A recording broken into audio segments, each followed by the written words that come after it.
Hey guys, welcome back. This is Jiggy, And Samuel. and it's part three. It's been a while, it's been a couple of weeks since we've recorded the first two parts, and we've read all your comments and everything. Thanks for all of that, and we'll take everything we've read into consideration going forward with the series. And apart from that, that's pretty much it. I don't know if you have anything to add. Nope, no, just appreciate everybody getting back to us, and Yep. just so you guys know, we've put a lot of we've both read all the comments, and Martin and I have discussed, how we're gonna handle that going forward. So hopefully you guys will all be happy, or most of you will be happy. Yep. So all right, well, let's not talk more then. Let's get started. All right. I read a comment that I don't have a HUD actually, and some people found that I don't know, like it's something is missing. But I don't know if I had the HUD when I was recording, but I do know that for some weird reason when I record, uh, my HUD does not appear after when I check my videos. So whatever I do, basically, there's no one gonna have a HUD when I record, and I don't know at all why. If it's really bugging you guys for future videos, please let me know. Yeah. So And as you guys I'll know, I don't use a HUD, so I'm not going to be able to yeah. help out there. So But I actually don't use it that much for what it's worth. I just use it for PFR and VPIP most of the time, just as a reminder of who's loose and who's tight, and then apart from that, I just go with my reads and stuff like that. So, and just my feeling, because I'm a feeling player, and numbers are for pussies. That's pretty much it. Don't think we've missed anything so far. nope. Just From what I remember from the flow of the session, I know that right now I know that Ibashimai is kind of tilted right now. Most of the time he's a good player, but now he's kind of tilted, and I win flips is just trying to 3-bet me every single time in position. So that's pretty much it. And I 3-bet queens, and then the flop comes, and I decide to bet that flop on table 4. I think that's pretty interesting, actually. Yeah, I wanted to stop there because I don't like that. Okay, go Yeah, ahead. I think that you're never gonna fold an ace here, No, and that's true. and you are almost never gonna be called by worse because your opponent opened under the gun and then snap called your raise. So I think you're very likely. I don't think he's gonna have hands like king queen. Not to mention the fact that you have queens to blockers to that. Yeah. So I think you're in a classic way ahead, way behind situation. So I think you're better off checking and then putting that one bet in as a bluff catcher, or as later on as a value bet where he'd be more likely to call you light, like if he has jacks or something, if you represent some fear of the ace. I think that man, I don't know. I'm kind of surprised because I think this is a pretty clear way ahead, way behind situation, and I mean you're not going to be firing 3 times here anyways, and so I would think that this would be better to wait and fire later. I basically totally agree 100% with all your analysis, which is kind of the quote-unquote standard analysis in that kind of spot. But personally in my game, the thing is I 3-bet so much in position, and then I do want to be able to fire on a sideboards my air 100% of the time. I just fire my air every single time, and to do that, I think I have to balance by firing stuff like that, because I know I don't remember that player particularly. Normally, I do that against certain players. I'm certainly going to vary my play here. I'm not going to bet every single time. I don't remember why I've done it against that player, but most of the time it's first because I think that the guy is likely to look me up pretty light pre-flop. He's calling stuff like Jack 10 or stuff like that. Basically hands that have a 10 in it. and he's very likely to look me up like on the flop with any 10. Sometimes even I see people calling with like nines or jacks a lot on that flop in that kind of spot. Just because, like I said, I fire my air 100% of the time. It's not that good of a spot for me to multi-barrel, and most people know that, so they know that I'm probably, if I don't have anything, just gonna shut down on turn and river, so they can check out one street profitably. Plus the fact that if I check back, I do not want to turn my hand over. My other option, I think, for not like when I check back for not turning my hand over, because when I check back these flops, most of the time it's pretty transparent that you have either like ace x low, jacks, queens, or kings, or maybe like king 10 or something like that. Well, that you have a medium strength made hand. You're not checking back air most of the time. You wanted to say something? yeah, I do. I think that this is something that I'm not saying you're doing this, but I think this is an area where I think I see a lot of players make a mistake. And the general principle of the mistake is this. I think that people say they take the mentality, well, you don't want to take such and such action because it turns your hand face up. Yeah. And in a lot of cases, that's correct. Anytime that you transmit your hand to your opponent, it makes it easier for your opponent to play. But there are situations in which I think the mistake that people make is that they confuse the easiest play with the highest EV play. That's where we get into some other things that we've talked about before, like raising for information and stuff like that. I do tend to do stuff like that sometimes. I agree. I take a slightly easier to play just to avoid a more difficult decision later. That's something I'm guilty of sometimes when I'm not on my A game. I do agree about that. Yeah, and I think that that basically there are times in which the most profitable play is in fact turning your hand face up, daring your opponent to bluff you, and then making a decision about whether he's actually value betting or bluffing, where you interpret his frequencies, better than he's actually making them. You know what I mean? And Yeah. I think this is a good example, because you say that, well, you want to make this bet because your opponent might have jacks or a 10 and look you up. But the thing is, I think he's going to be likely to look you up. He's going to be more likely to look you up if you check back. And that's the part actually that I disagree. Against a lot of players, I think he is more likely to look me up. So some players that I do have history with, maybe I've confused my play here, because I'm gonna fire a lot against players that I have history who know that I'm gonna fire like mostly 100% of the time on these ace high dry boards. But against a player that I don't have much history, which is the case here, I think I don't know why I fired against that particular guy. Maybe I had a good reason in my mind. Against an unknown, I totally agree that you'd better check back, because most of the time, he's gonna pay you off later, no matter what, with like a 10 or jacks or something like that. But I think that against players that I do have history against, they are more likely actually to look me up with a 10 if I fire the flop than if I check back the flop and then fire turn or river.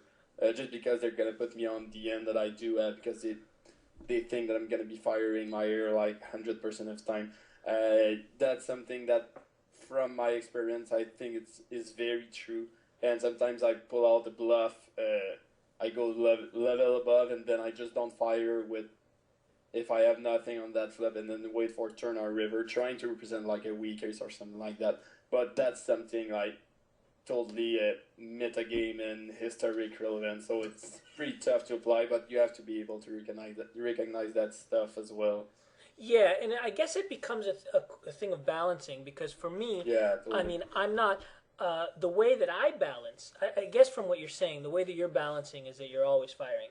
Yeah, that's pretty much it. So I think that I do have to fire queens here, because I'm just always firing. Well, this is the point I was going to get to, and this is a kind of a subtle point, and I want to know if you agree with me. Two separate points. The first is there's a different way to balance if you wish. The way that I balance, I play a little differently from you, but I still maintain my balance, but in a different way. The way that I balance is sometimes I'm checking back here with a hand like king queen.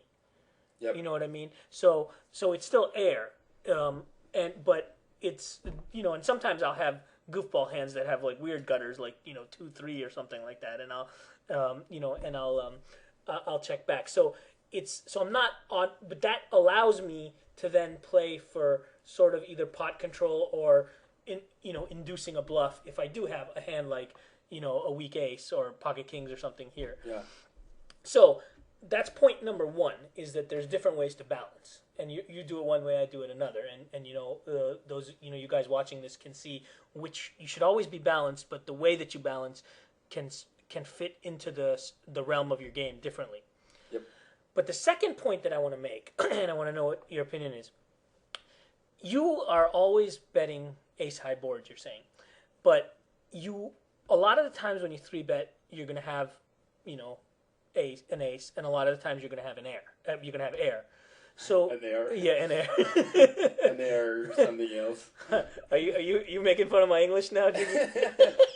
Yeah. Oh. I guess I'm good. No. Yes. So I think that even if you do check back these spots, as long as you're also checking back with air to make delayed continuation bets, you don't really have to bet here to maintain your balance. Because you're still... I probably agree. I probably agree with all you said. I think I do it because I 3-bet in position so often, and these spots arise just so often that I have air way more often than I have like something on these boards. So... And people tend to just fold too much most of the time. So I think it's plus EV for me to fire just every single time these boards, because people just end up folding at some point in the end when I start firing on the flop. But yeah, if I were like 3-betting a bit less, probably that your way to balance is probably a better way to balance. I totally agree, because mine is sometimes it's good, sometimes it's not that good against certain opponents or whatever. Okay, well, fine. No, I can understand that. I can accept that. Yeah, because if you are 3-betting a lot, then you have to bet. I have air just so often that I just want to be able to bet 100% of the time on these boards. Okay. And then play from there, because I just want to be able to keep bluffing as much as I want. Understood. Yeah. No, that makes sense. And I don't 3-bet as frequently as you do, so that's how that fits separately into our own games. Just one last comment about it, though. Obviously, and you know this, I just want to say this for the benefit of the people watching. You also should pay attention to whenever you choose a play that's suboptimal in isolation, meaning like if you just take that hand and don't consider any history before or after, then there should be a reason to do it. And if you've not played with this guy before, or the guy is not really paying attention to whether you're balanced or not, or whatever, then you shouldn't be betting here. I agree. I totally agree. Okay. Basically, I don't know why I bet this, but yeah, no, I mean maybe you have played with him. Maybe I had a good reason, some weird read in my mind, but probably not. So that's probably well, you did play this session months ago, so it's hard for you to remember. I mean, I think the point that I want to drive home is that most people, a lot of people don't take care to maintain their balance, and that's a mistake. You want to maintain your balance, but a few people might be taking it too far and just making sure that you're balanced in situations where you don't need to be, and you can just exploit your opponent. Yep. All right. Anything to add, or should we go on? Nope. All right. Let's keep going and see what happens. And then he probably just folds and nothing happens. Oh no, he calls. That's interesting. And then I'm just, most of the time, if that happens, then I'm just looking to check down my hand and hope that it's good. Because it is going to be good, a huge percentage. Well, if he checks again here, I would bet. I'm not sure. I'm not sure he's looking me up. Like, it depends on the guy for sure. I think here, if I remember, I fire a very, very small bit because he's a weird guy. And but I'm not sure I'm getting looked up very light on that board. The board is so bad for me to bluff the way it came up that I don't think he's looking me up. Like, I did fire like third of the pot just for him, because I think he's a pretty bad player for him to call me with like a 10 or something like that. because I don't think he's gonna fold to a third of the pot. But against a regular, I think it's pretty transparent that you're trying to value bet when you do bet that river. No matter what you're trying to value bet, you basically are pretty much never bluffing, I think. So I'm not sure if I do agree with the bet. I agree with it against certain player. I think that guy was a player that I think a bet was good against, but against good thinking regulars, I think I'm just not bluffing like ever. So. It's a nice flop No, there on sure. table one, by the way. Huh? Nice flop there on table one, by the way. Yeah. I got Pretty close. Too. Yeah. And good news is that I have 2 outs if he has not flushed. I don't know if you agree with my Queen's analysis on the river. Yeah. Sorry, I got distracted by a flush. Yeah. No. Well, let me just pause for a second and talk about that briefly. I do agree with it, sort of, but it becomes sort of a leveling issue. Obviously, at the most basic level, people are going to say, okay, well, there's 2 aces on board now, and so now he's less likely to have one. And I've shown weakness by check calling it all the way, so it's a good spot for him to bluff it. So that's that's the most basic level. The level 2 is what you said. If the regulars are going to know, if you bet there, you're obviously value betting. But then level 3, and this comes down to balancing. If that's actually true, then theoretically, you should be able to make these small, 1/3 pot bets as bluffs in situations like this. You know what I mean? Yeah, I totally agree, and that's something that you want to be able to do, but I'm not sure if you want to be able to do it on that board, because when he does call the flop, I think he has an ace quite sometimes. He's never folding an ace, of course. I think you have to do it on that river against a thinking player that bet, just in case he has some king queen that he decided to check all the flop, hoping that you have air, and or he cash the gutter, or that he has a 10 and then he levels himself on the side that I'm value betting because of the action and what we've talked about. So I think there's certain value in trying to bluff there. I do agree. Yeah, because I mean, basically, if you shouldn't be bluffing because regulars are gonna be folding their hands, like pocket jacks or a 10, well then it opens up a lot of profitable bluffs for you if you can, if they're always going to be calling you. So it's 6 of one, half a dozen of the other, whichever way works more exploitatively. It's kind of a leveling thing, obviously. Yeah. But yeah, I guess that's what I have to say about that.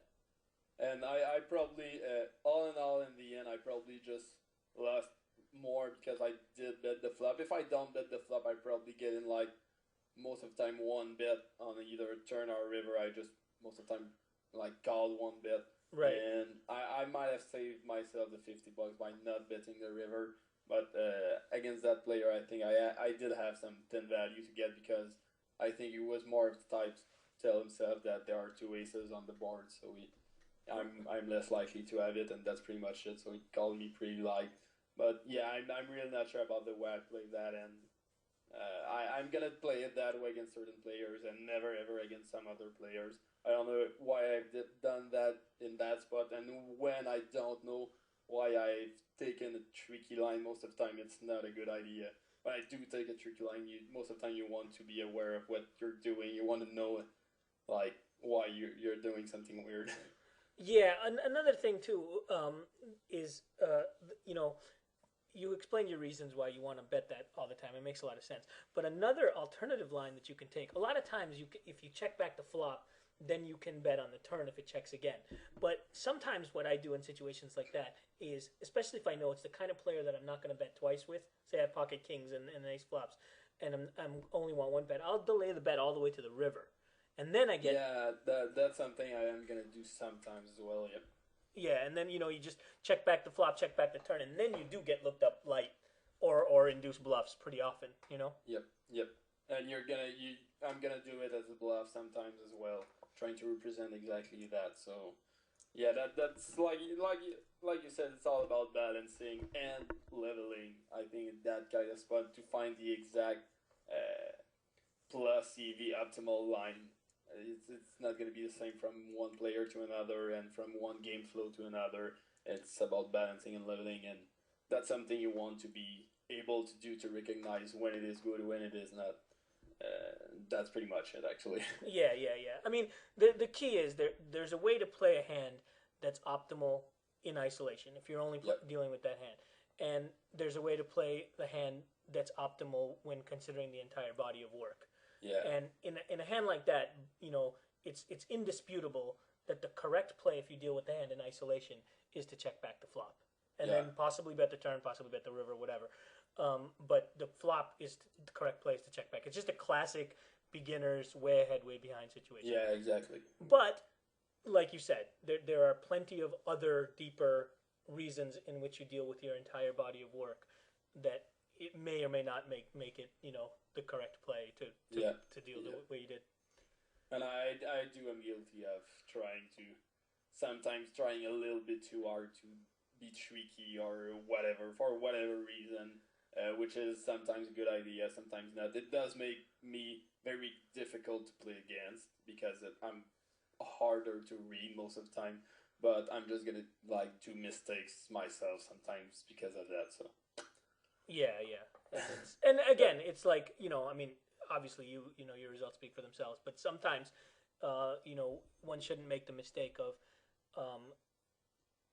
you should play in a way that's going to make you the most money, not in a way that's going to make you hardest to play against. Yeah, totally. So, yeah, let's get rolling with that flush. That's pretty cool. You got some nice action there. Yeah, I think he raises. I remember that I think Ibashi raises and oh my god! just pose it. I remember being completely lost as to what was the best play here, actually. I don't know what you think about it. I probably do have, just because I'm out of position. If I was in position, I think that's kind of spot, the action would be the same, obviously, if I'm in position. Just turn the button around and I'm on the button and something like that happens, come back to you. But sometimes I'm just gonna slow play, just because sometimes he's gonna have some kind of weird bluff or whatever, and then you are gonna be able to know what he's going to do on the turn. He's not gonna screw you completely if you decide to slow play just to not show how strong you are, and then you check, you call out of position, then you check the turn, and then he completely screws you by taking a free card and not putting any money in the pot. Then you're pretty much done. And for that reason, I think in that kind of spot, raising is probably optimal, trying to get it in on the flop. That's something that is gonna rise very often on any other end. Basically, you flop kind of a monster. Sometimes it's this monster is kind of could get counterfeited with another spade or some card that could kill my action or whatever. So you're probably in that kind of spot want to get it on the flop. But for whatever reason, most of the time, if you want to slow play monsters, it's probably better to do it when you're in position. Just because, like I said, you will be able to see what your opponent does before you take your action on the turn, and then he's not if he checks, you will be able to bet and then keep the betting going on the turn. Out of position, normally it's much better unless you have the absolute nuts, you flop the full house and you think your opponent is very likely to be full of shit and to fire all the stack. Then it's very bad idea to try to get it on the flop. But out of position against kind of a weak nuts type hand, I don't know if that makes any sense, but you most of the time just want to go ahead and get it in on the flop. I'm not sure I agree. I agree with your analysis 100%, but there is there's two things. First of all, with regards to this hand, I think that just calling is better, and the reason is because of the presence of I win flips. I did not mention that, but that's something. If he was not in the hand, your analysis makes a lot of sense, and I did. But here, when there's an initial bet, a raise, and then I win flips, cold called the bet and the raise, and now this guy is raising. But basically, I think we can just forget the initial bet because it's a min bet. Well, okay, right, fine, but still. My raise is like a C bet, basically. It is, but it does. Yeah, it does look a bit stronger for someone who's playing 8 tables and not paying that much attention. It looks a little bit stronger to him. That's for sure. Right, right. So basically, if he's got a hand like, you know, I mean, if you come back over the top here, a reasonable player is going to be able to fold, probably pocket fours, certainly a lone ace of spades. You know what I mean? I think I totally. If I come back over the top, actually, I do think that he has to fold everything but a flush. I think he has to fold pocket sevens. Yeah, I agree too. I didn't. That, Yeah. I think that I win flips is certainly capable of doing that. He's a really, really good player. Okay, good. Well, then, yeah, I was gonna. I mean, pocket fours to me was obvious. That's an easy fold. Pocket four is basically a snap fold. Right, right. So I was. I mean, I think pocket sevens is a pretty clear fold too, but I was just saying pocket fours just to prove the point.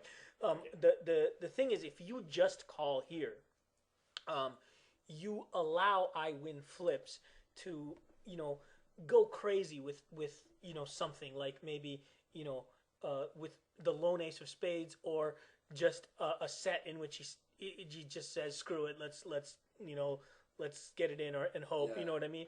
Whereas if you raise here, you absolutely let him fold everything, and then meanwhile that I can't read the resolution is not that great, but whatever the guy is that put in the other raise, I imagine he's probably pretty strong here, but you could conceivably there's still, the stacks are deep enough that you could get him to even fold something too. You know what I mean? Like, even if I'm in either of those two player spots, either, and you come back over, I'm folding anything less than a flush here.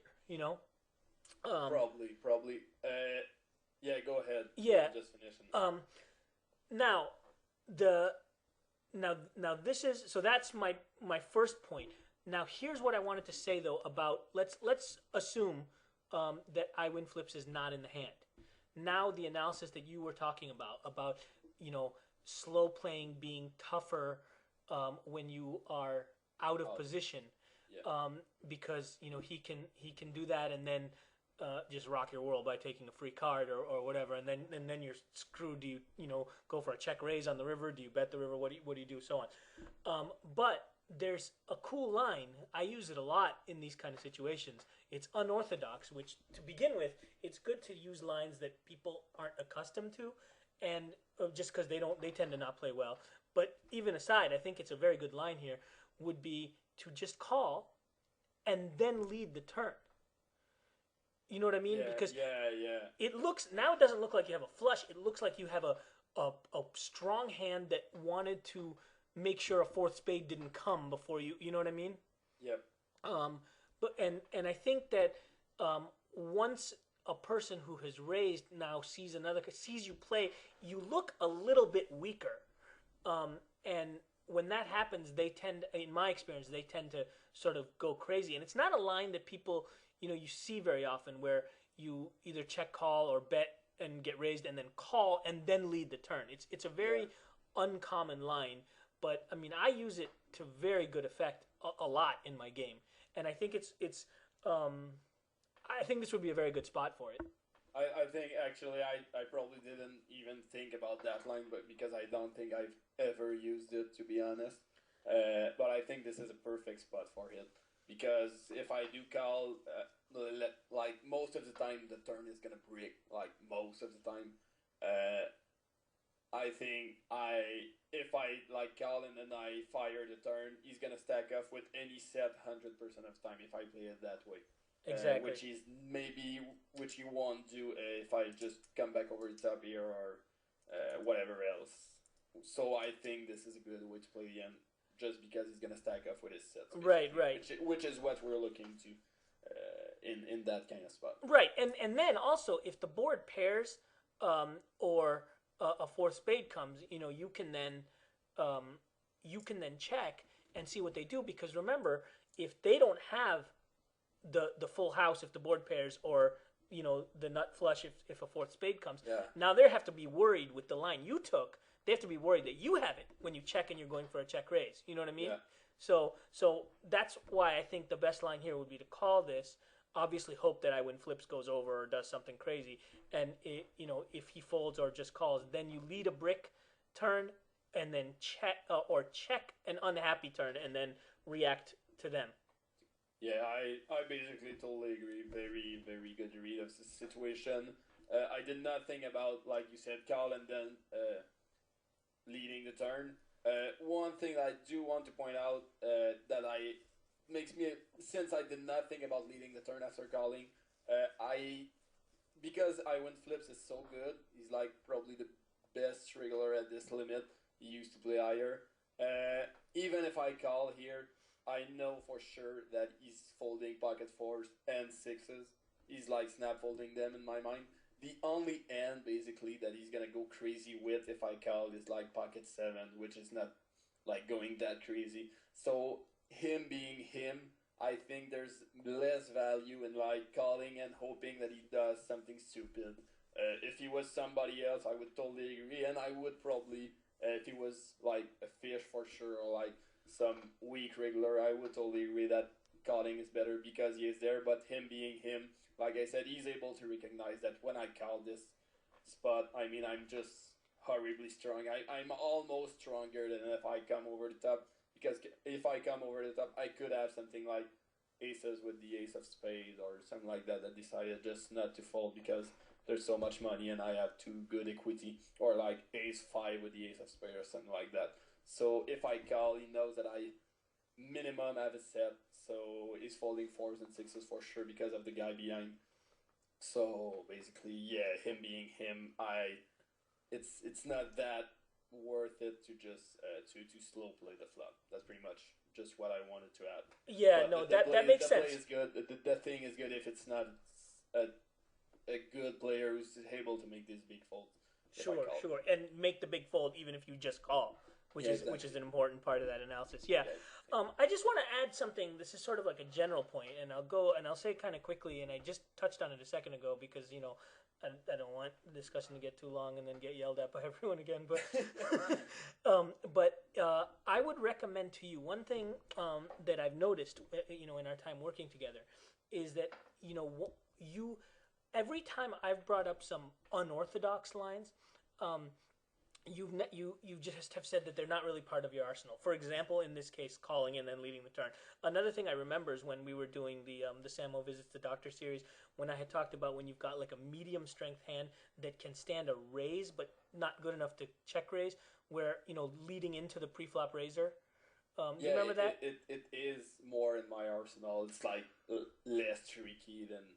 Yeah, and yet But I think another yeah line that I want to talk about is, without getting into any details, is just check raising as the pre-flop raiser. That's something that's not a common line, and there's not yeah going to be real good situations to lose it. But there are situations where you'd of course have to balance this with when you're strong, but you could do it when you're like kind of weak. You're better than air that's going to be betting into you, but you also have a hand that can pick up a lot of equity on the turn. Like say you have bottom pair, and the board is such that a lot of cards pick you up a straight draw or a flush draw on the turn. You know what I mean? Things yeah like that. yeah And the really nice thing about taking lines like that is, as we know, no limit hold'em has been studied and discussed, ad infinitum, and people know how to play the standard situations. But not everybody's really smart. We're we're trying to teach people how to think, but a lot of people like to just have their formulas. Okay, in this situation with this hand, this is what I'm supposed to do. So when you throw them a curveball and present them with a line that they're not familiar with, you see the quality of their play deteriorate very, very rapidly. And I've noticed that with those three lines in particular: check raising as the pre-flop raiser, um, check calling and then leading the turn, and donking into the pre-flop raiser. yeah You know what I mean? So that's yeah. just another benefit. Aside from the fact that the lines might be optimal, it also often leads to catastrophic mistakes on the end of your opponents, Yeah. just because it doesn't fit in their template of how to play. And the more you use it yourself, like the more you're gonna be able to react well to the different reactions of your opponents. You're gonna be used to seeing some kind of like people are gonna tend to brain fart more or on certain boards and less in certain spots, and you're gonna be used to see that, and you are gonna be making the right plays while since they're not used to it, they're not going to be making the right plays. Maybe you'll do a couple of mistakes at the beginning trying to read the frequencies right, but as soon as you've got them right, basically,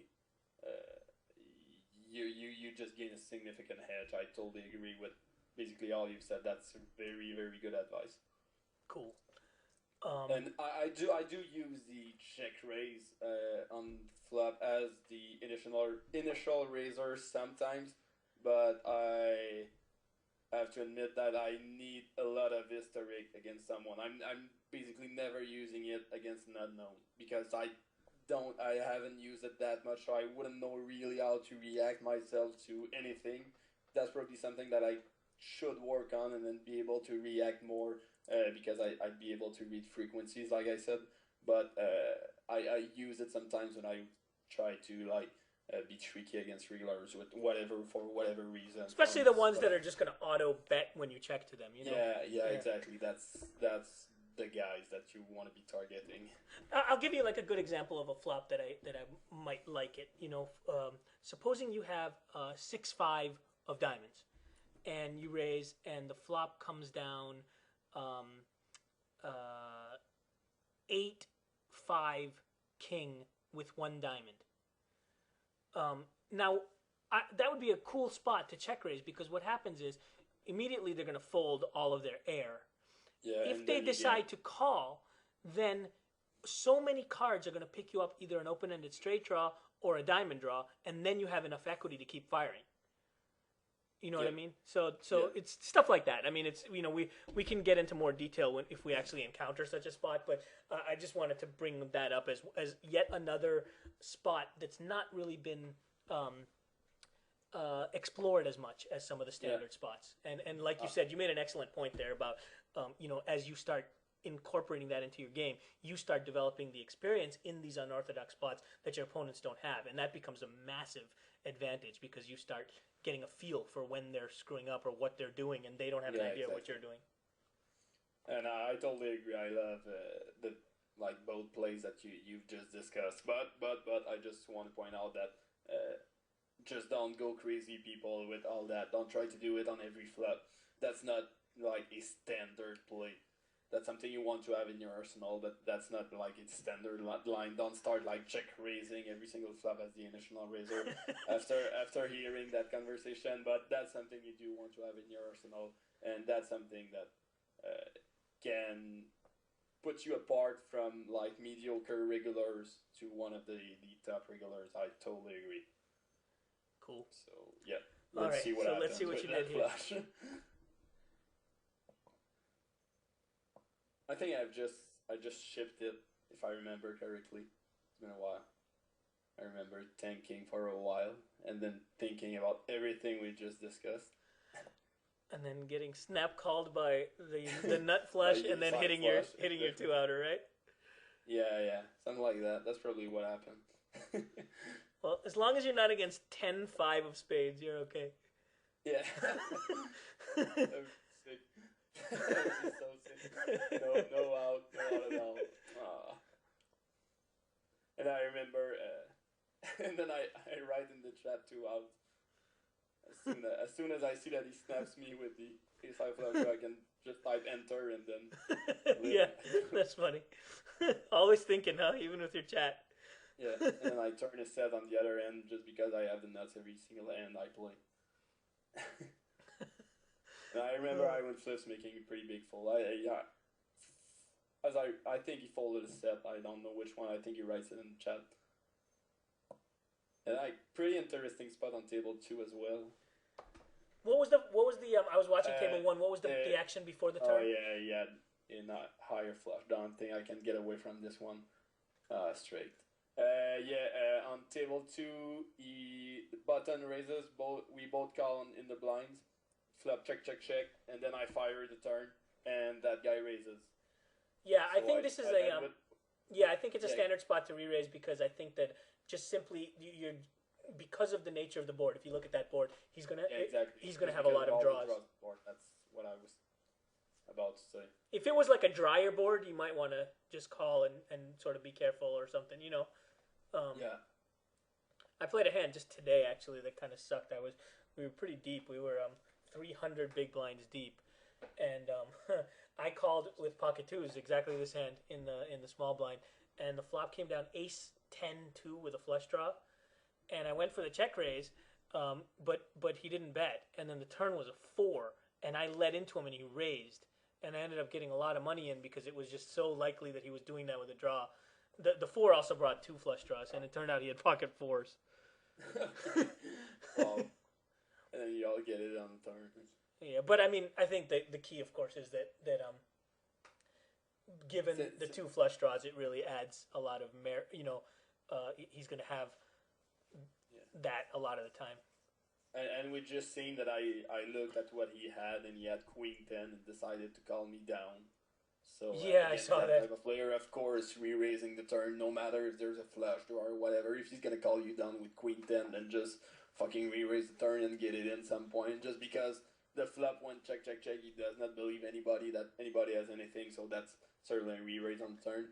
Some brighter players are certainly not go that crazy with queen 10. So sometimes if like you said, the board is like way drier, then you want to like call just to disguise the strength of your hand. Otherwise, it kind of turns it face up, and you're only getting paid by the higher sets. Like I think it's pocket 6 or 7. Yeah. That's what kind of sets the bottom set. Not being the pre-flop raiser, trying to check raise himself. So exactly. Yeah. Sometimes you need to be a little bit careful.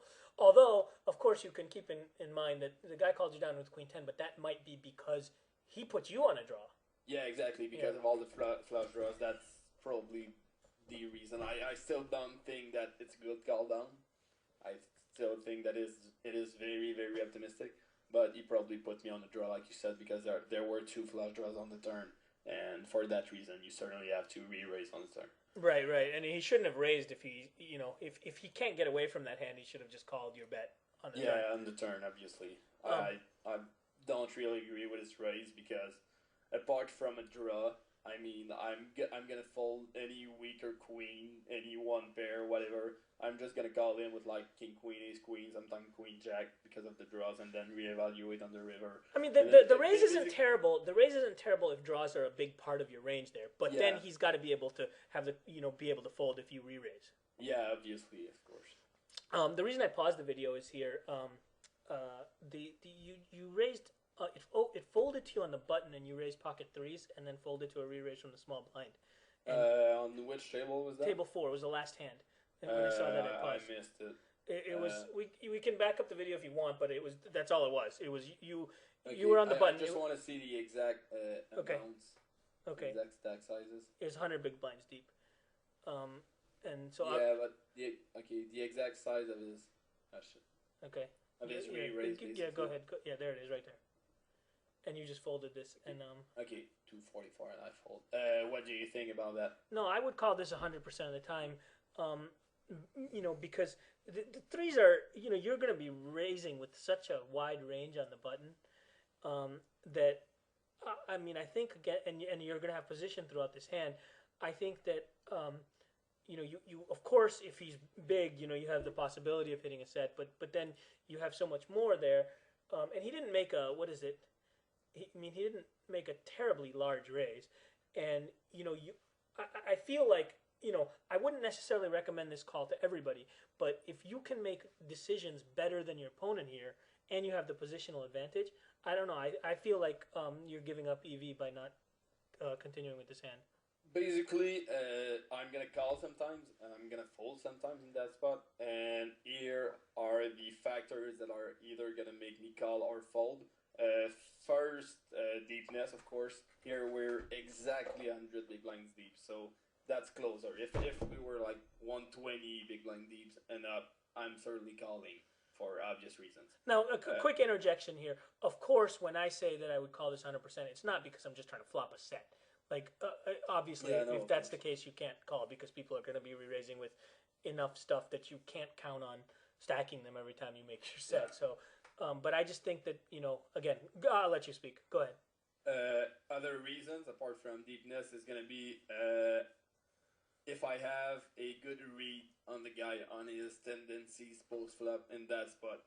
Either if I know that if he's gonna barrel too much, like 3-barrel too much, and I just can call down our players at 3-barrel too much that spot, and I can call down with my trees if the board does not get too dangerous, or players that are gonna fire the flop every time and then shut down on the turn if they don't have anything, or yeah, that's basically it. Just if I have a good read on his tendencies post flop, and I know when I will be able to either bluff him or whatever, if I just have a good feel on this game, I'm gonna call that.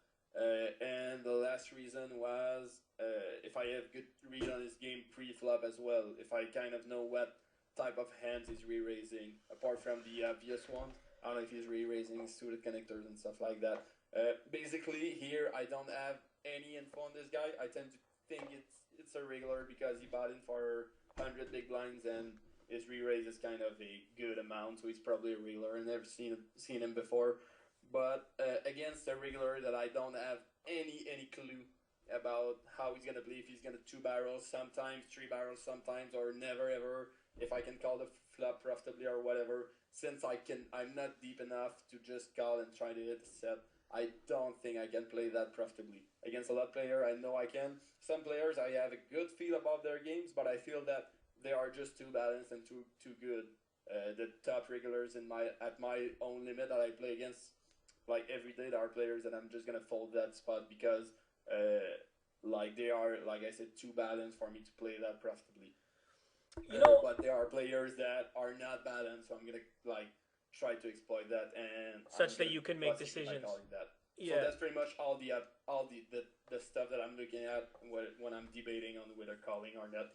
And I decided to fold because everything was against me basically. So yeah, I see. I just did not feel it. It's just. I think it's at best like neutral UV against an unknown here, so I'm just okay, and that's fair enough. That's excellent analysis, and I think that you kind of hit on something that we talked about earlier in a previous video, which I think is really cool, because this exactly encapsulates the point again. I do the same analysis, but I end up calling against almost everybody. Because here's the key: there's a couple of players that I wouldn't call in this spot against. Because they are balanced. Yeah, but those players are only the absolute 1 or 2 or 3 best players that against of my regular opponents. The ones that are very well balanced, that play very well, that know how often to fire the second barrel effectively, to fire 3 barrels, or to be betting for value. They merge well, etc., etc. And here's why I always make this call, except against those. It's playing to your strengths, and we talked about that before in part 1, I think, of this series. Maybe it was part 2. And once again, it falls into the same category. I think what we realized about ourselves is that you are a phenomenal, if you let me use like a sports term, like an offensive poker player. And whereas I'm like, my best strength in poker is playing defense. I have a very, very keen eye, I believe, on picking up on opponents' frequencies and knowing when my hand is good, when I know when somebody's bluffing me, when they're not, when I know, you know what I mean? So yeah. Therefore, you trust yourself to seize the initiative and attack and know when to step on the gas and when to pull up and when you can bluff someone, when you can make a huge pot for thin value and so on. Whereas I'm like a fish out of water. If once the pot gets too big, I get scared. You know what I mean? Whereas for me, I think I have a very, very good handle on what an opponent's frequency is. I can really pounce on if a player starts getting a little polarized, or his frequencies start getting off, where he's 3-betting a little bit too much, or continuation betting a little bit too much, or whatever. And so basically, I think I'm good at reacting to him, and so for me, this is always going to be a profitable spot. Yeah, Does that make sense? I agree with all the playing your strengths that you've talked about, and like for different reasons, going to be a profitable spot for you and not for me. But yeah, I do agree. Okay. Yeah. Cool. All right, let's keep going. I think we've been going for a while now, so why don't we go to the next interesting spot, and then we can. I don't know how much time it's been. I think it's been about 45 minutes, 50 minutes. So let's see. Let's see what happens. I think you're gonna fold here. would have been cool if I called the second time around. That would have been impressive. I think I actually have a very interesting spot on that 7 and 8, and so I don't know, it might take a while, so maybe we could talk about it in the next video, because if we start talking about it, it could be really long, actually. Okay, no problem then, because we've actually gone a long time with this video, so we'll pick it up right here for the next video, and that'll be cool because it'll keep, hopefully, at least those people that like our videos, will keep them hanging because they know exactly where we'll start here. Exactly. Something cool is happening. All right, guys. I hope you enjoyed it. I know there was a couple lengthy discussions, but I hope that this was more important spots, than and you guys. Yeah, I think those were very interesting spots actually. And if nobody agrees, then you can all just go screw yourselves. No, just kidding. But yeah, I think that was pretty interesting. Yeah, great. So we'll pick it up from here. Hope you guys have enjoyed it. This is Neiman and with Martin. And see you later. Thank you. Come again.